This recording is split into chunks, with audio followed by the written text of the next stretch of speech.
Dalawang umayong kasangkot sa kasong plunder laban kay dating Pangulong Arroyo kusang sumuko sa mga otoridad. Ang mga suspects ng dati ring opisyal ng Philippine Charity Sweepstakes Office ay nasa custody ngayon ng PNP-CIDG.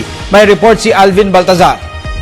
Nasa pangangalaga na ngayon ng PNP Custodial Center ang dalawa sa mga co-accused ni dating Pangulo at ngayon Representative Gloria Macapagal Arroyo sa PCSO plunder case. Matapos voluntaryong sumuko ang mga ito kagabi sa PNP CIDG NCR.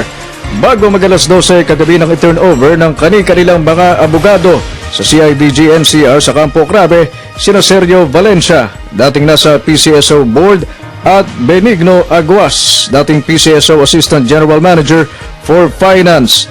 Isa pang akusado ang posible namang sumuko na din sa mga otoridad at ayon sa CIDG, may feelers na silang natatanggap para sa voluntaryong paglutang na rin ng isa sa mga isinasangkot sa kasong pandarambong. 3 are now in our custody. We received feeler for another one to surrender in the person of Mr. Raimundo Roquero, but we're waiting, for that to materialize. So the intention was for him to turn in last night, and then that was subsequently followed by another representation for him to turn himself in this morning. So we're waiting for that.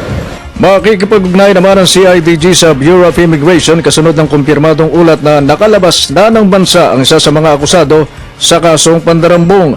Dudulog din daw sila sa Interpol upang ito'y makapag-issue ng red alert at matimbrihan ang mga bansang posibleng puntahan ni Jose Taruk V, ang dating PCSO Board of Director. Bukod dito'y hihilingin din ng PNP CIDG sa Foreign Affairs Department na ipawalang bisa ang pasaporte ni Taruk na sinasabing naka-eskapo noon pang Hulyo 19. We are also considering asking our DFA for a revocation of their passport. Okay. So in that way, it may restrict the movement of a citizen without such passport or documents, travel documents. Sa 7 pang tinutugis ng mga otoridad, 2 ang namonitor na nasa probinsya, 4 ang naririto sa Metro Manila at 1 naman ang nakapuslit na ng bansa. Para sa Telebisyon ng Bayan, Alvin Baltazar.